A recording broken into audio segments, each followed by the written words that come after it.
What's up, guys? So the last few months, I've seen a lot of comments on my page about Ehlers-Danlos Syndrome and the relation to T.O.S that it has, specifically the hypermobility kind. So I decided to do a deep dive, and here's what I came up with. Hypermobility typically occurs with people that have neurogenic thoracic outlet syndrome. So if you have arterial or venous thoracic outlet syndrome, the chances of you having this are very slim. According to Google, about 54% of people with hypermobility Ehlers-Danlos syndrome also experience symptoms of TOS, specifically neurogenic thoracic outlet syndrome. Although there's dozens of different kinds of Ehlers-Danlos syndrome, the one that causes TOS the most is hypermobility, even though others can also cause it. For those of you who don't know what hypermobility Ehlers-Danlos syndrome is, it is a connective tissue disorder that affects the collagen. Now, I'm no doctor, but after doing my deep dive, I don't think it takes a genius to figure out that I myself also suffer from hypermobility Ehlers-Danlos syndrome. There's so many symptoms of hEDS that it would take me too long to name them all, but I'm just going to name a few that I've had in the past. The first one would be subluxations, which is a partial dislocation. I've had a lot of them in my shoulders and a lot of them in my knees over the course of the years.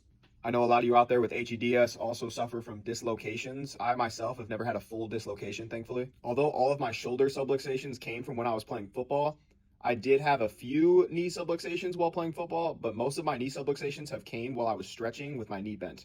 So basically my knee would pop out a little bit and then it would just go back in on its own. I could also do the splits up until I was about 8 years old, and it wasn't like I was some gymnast kid or something like that. I was just some normal kid who was a little bit overweight and I could do the splits. And most people would say, oh, that's not a sign of hypermobility, but you don't see a lot of kids up until they're 8 years old doing the splits. This next symptom is also one of the tests they use for hypermobility, and that would be I'm able to bend down with my legs straight and put my palms on the ground completely flat. Just in case you don't believe me, no bend in the knees, and I can do this with ease. Comment down below weird hypermobility symptoms that you've had.